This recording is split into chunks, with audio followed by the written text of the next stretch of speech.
A Little Princess. Chapter 1. Sarah. A young girl stared out from a cab at the foggy London streets. Her name was Sarah Crewe, and it was her first time in England. She had come with her father the week before on a huge ship, all the way from India, and tomorrow her father would be sailing back without her. The cab stopped by a dull brick house.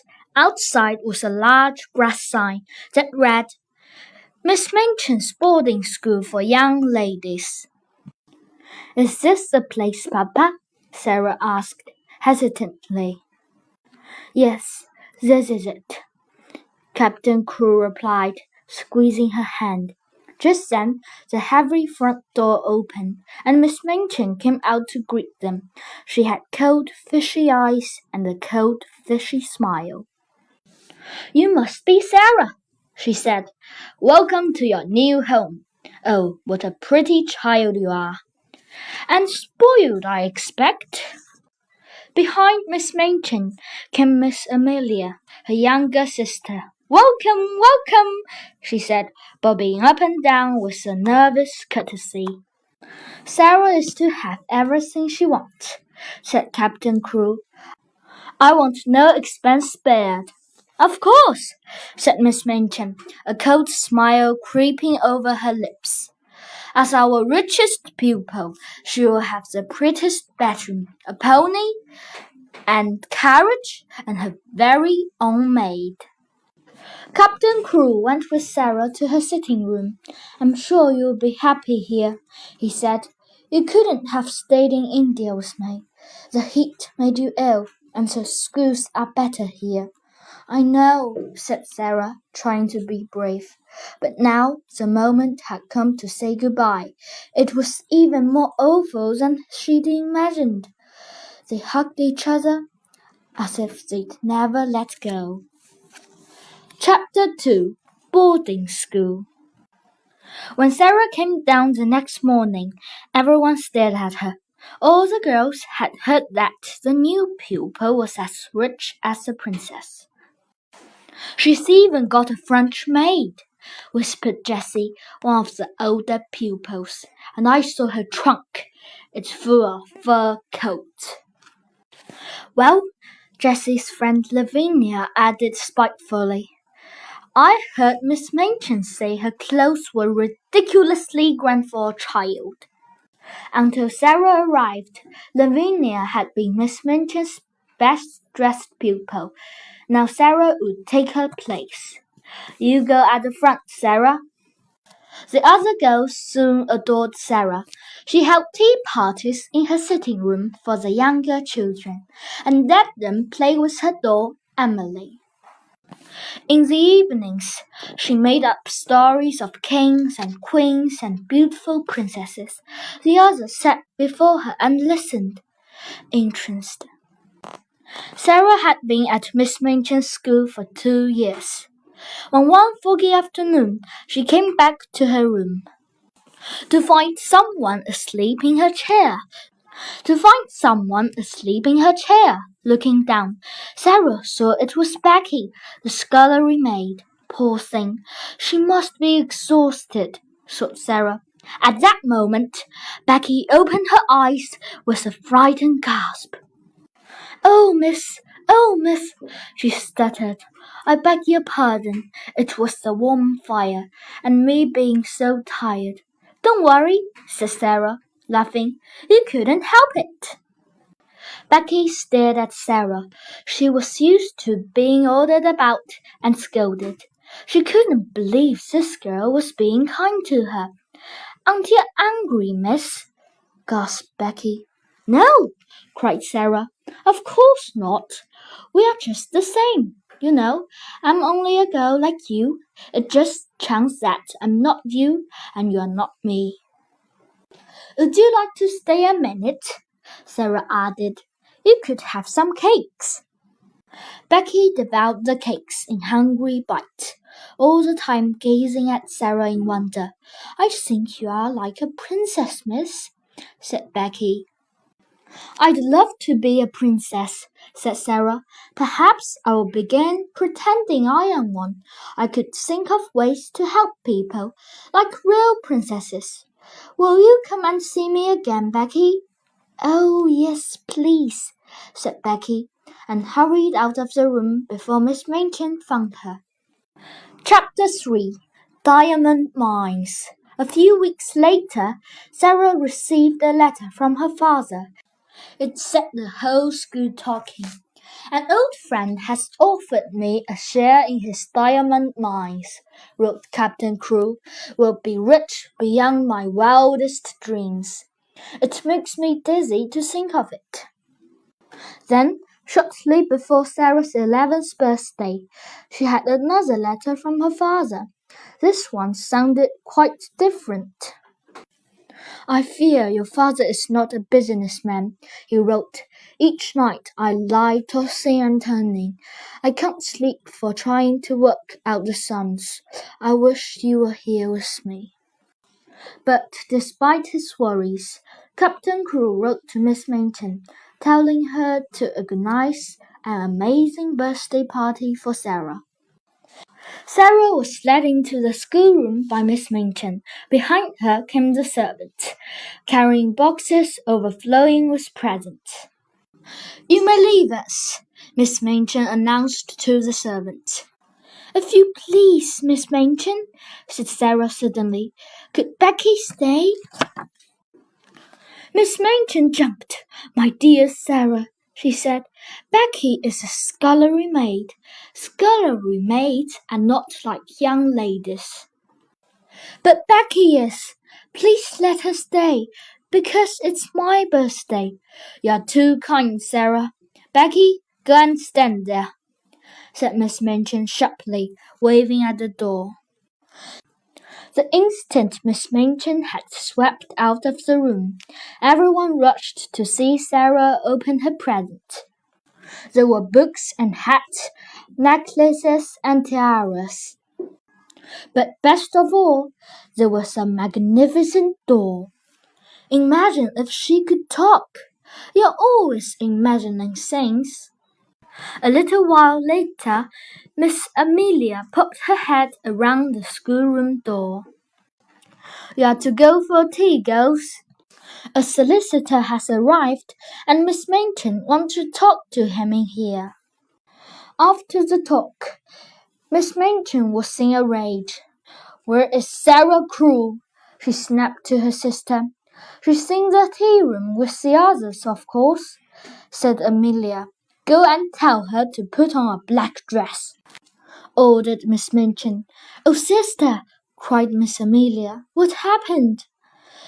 Miss Minchin wasted no words. Captain Crew is dead. He died of jungle fever and, she added furiously, he's lost all his money. I paid for this ridiculous party and all those presents. I'll never get my money back now, she screamed. Captain Crew put all his money into his so-called friend's diamond mine. Then the friend disappeared. I'd like to throw Sarah out on the street. Only it would look bad for the school. I'll make her work for every penny she owes me. When Sarah came to see Miss Minchin, her face was white and her eyes were red from crying. She held her doll tightly in her arms. Put down your doll, ordered Miss Minchin. No, Sarah answered. I won't. My father wanted me to have her. She's all I have left of him. Everything is different now, said Miss Minchin, growing angry. You are a beggar. Do you understand? You have no relations, no home, and no one to take care of you. Sarah's thin, pale fists twitched, but she said nothing. Don't stare at me like that, Miss Minchin snapped. You are going to work for your living now. You can sleep in the attic, in the room next to Becky, and thank me, girl, said Miss Minchin. Why should I thank you? For being kind to you and giving you a home. "But you are not kind," said Sarah fiercely, "and this is not a home." She turned and ran out of the room before Miss Minchin could see her cry. A Little Princess, Chapter 4. In the Arctic. That first night in the Arctic, Sarah lay awake in the dark. She could hear rats scuffling in the walls. "My father is dead," she sobbed. "I'll never see him again." Everything in Sarah's life changed at once. When she came down the next morning, Lavinia had taken a place next to Miss Minchin. "You are late, Sarah," said Miss Minchin coldly. "Don't let it happen again. Begin your new duties by looking after the little ones." Every day, Sarah was sent on errand after errand. She was expected to go out in all weathers and to dust and scrub the rooms. At the end of each busy day, Miss Minchin sent her to the schoolroom to study, so she would learn enough to teach the younger pupils. Over time, Sarah's frocks grew shorter and shabbier, and she became thin and pale. The other pupils stopped talking to her. "To think she was the girl with the diamond mines," scoffed Lavinia. "Now she's nothing." "I won't cry," sobbed Sarah, biting hard on her lip. "I won't." Her only friend was Becky. They had little chance to talk during the day, but each night Becky crept into Sarah's room. "Let's pretend this room is covered in thick, soft rugs," said Sarah. "Over in the corner is a little sofa, with cushions you can curl upon, and a blazing fire." "Ooh!" said Becky, stretching out her hands. "I can almost feel it, miss." But once Becky had left, Sarah's vision faded from her mind, and the attic was as cold and bare as before. "Sometimes," Sarah thought, "it feels like the loneliest place in the world." Chapter 5. The Magic. One morning, on her way back from the butcher's, Sarah saw that a van full of furniture had stopped outside the empty house next door. "Someone must be moving in," thought Sarah, glancing at the pieces of furniture. She had a weird homesick feeling. They reminded her of the things they had in India. "An English gentleman has moved in," Becky told her that night. "He's come from India, and his name is Mr. Carrisford. He's rich, but he's been very ill." When Sarah next looked out of her window, she heard an odd little squeaky sound coming from the next door attic.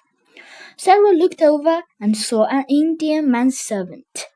"Alaska," she said to herself. He was holding a small chattery monkey. As Alaska smiled at her, his hold on the monkey must have loosened. Suddenly it broke free, ran across the slate, and jumped into Sarah's attic. "Shall I try and catch him?" Sarah called to the Lascar. "No need, Mrs. Sapp," he answered. "Ram Dass will come and get him." In no time he had skipped across the rooftops and slipped through her skylight. Ram Dass bowed to Sarah, then caught the monkey with ease. "My master is very fond of this little one," he said, stroking the monkey. He thanked Sarah, bowed once more, and went back across the rooftops. "He spoke to me as if I were a princess, not a servant girl," thought Sarah. "My clothes might be in rags, but maybe I can still be a princess inside." Meanwhile, in the house next door, Ram Dass was telling his master about the little girl in the attic. "Poor thing," said Mr. Carrisford. He looked up at his friend. "Do you suppose, Phillips," he said slowly, "that the child I am looking for is living like the little girl next door?" No, said Mr. Phillips soothingly. I'm sure the little girl you are looking for is the one in Paris, and she seems to be in good hands. I can't be sure, Mr. Carrisford replied. After all, her name is different. They pronounced it Carew instead of Crew. But the circumstances are so similar, said Mr. Phillips. An English officer places his motherless little girl in a school, then dies suddenly after losing a fortune. You are sure the child was left in Paris? Mr. Phillips went on. I am sure of nothing, said Mr. Carrisford. When I met Rough Crew in India, all we spoke of were the diamond mines. I must find his daughter. If she is penniless, it's my fault. Crew died thinking I was a villain. If only I hadn't been sick. I could have told him we hadn't lost the money. Try not to worry, said Mr. Phillips. I'll leave for Paris tonight, and I will find his daughter. Mr. Carrisford turned to Ramdas. In the meanwhile, he said, let's do something for the little girl in the Arctic. That night, Ramdas slipped silently into Sarah's attic. As she slept, she padded noiselessly across the room, weaving his magic. Sarah stirred as her skylight clicked shut. How strange, she thought. My room is so warm, and I can actually feel blankets. I must be dreaming. I don't want to open my eyes, she thought, or this dream will fade. But it felt so real, she couldn't resist opening them. And the dream didn't melt away. There was a blazing fire in her room, blankets and rugs, and the feast laid out on the table. It's magic, thought Sarah. There was also a note to the little girl in the attic from a friend. When she saw it, Sarah burst into tears. Becky! Becky! Sarah whispered as loudly as she dared. Wake up! Come and see the magic! Chapter 6. The Other Side of the Wall. At the end of each long day, Becky and Sarah now climbed the attic stairs to find a fire blazing merrily and plates piled high with food. Miss Minturn couldn't understand why Sarah and Becky were so cheerful. Perhaps Sarah is a princess after all, suggested Miss Amelia. How else could she cope so bravely? Don't be ridiculous, snapped Miss Minturn, but she hated seeing Sarah so happy. She's looking almost well fed. A few months later, just before Sarah went to work, she heard a scratching sound at the skylight. It had been snowing all night, and on the snow, crouched near the skylight, was a tiny, shivering figure. Oh, it's a monkey from next door, cried Sarah. I'll coax him in. He can't stay out in the cold. As Sarah was letting in the monkey, Mr. Carrisford was greeting Mr. Phillips in the house next door. He had just returned from Paris. It wasn't the child we are looking for, Mr. Phillips said sadly. Her name was Emily, and she is much younger than Captain Crew's little girl. Mr. Carrisford sighed. Well then, he said, we must begin our search again at once. Perhaps the magic was at work again, for as he spoke, Ramdas came into the room. Sab, he said, the little girl from the attic has come. He brings back the monkey. Your monkey ran away again, Sarah explained. Shall I give him to the Lascar? How do you know he's a Lascar? Said Mr. Carrisford, smiling a little. I was born in India, explained Sarah, handing over the monkey. Mr. Carrisford sat up suddenly. And now? He asked. Now you live next door, but not as a pupil. At first I was a pupil, said Sarah. I was taken there by my papa, but then he died without any money, and now I sleep in the attic and work for my living." "How did your father lose his money?" Mr. Phillips broke in breathlessly. "He had a friend he was very fond of, who took all his money and ran away," said Sarah quietly. "What was your father's name?" Mr. Carrisford asked. "Tell me." "His name was Ralph Crewe," Sarah answered, feeling startled. "Captain Crewe! He died in India." "It's her!" gasped Mr. Carrisford. "It's her!" "What do you mean?" Sarah asked. "I've spent the last 2 years looking for you," said Mr. Carrisford. "I was your father's friend." "I didn't really lose his money," he went on. "I thought I'd lost it, and that made me ill. But when I was well enough to tell your father, he was already dead." Sarah spoke as if she were in a dream. "And I was at Miss Minchin's all the while," she whispered, "just on the other side of the wall." "You need never go back," said Mr. Carrisford gently. "I'll take care of you now." Miss Minchin was furious when she found out. "The diamond mines were real after all," she sobbed. "Now I'm not going to see a penny of that money in school fees. And Sarah's taken Becky with her. I don't deserve this. When I think of all I did for that child." For the first time in her life, Miss Amelia spoke her mind to her sister. "You don't deserve any of Sarah's money," she said. "It's your fault for being a hard, selfish woman. Serves you right." Miss Minchin gasped in shock, and from then on she began to have a little more respect for her sister. The next day, Mr. Carrisford took Sarah out into the garden. "So, Sarah," he said, "what are you going to do with your money?" "I'm going to help people," Sarah replied, "just like a real princess."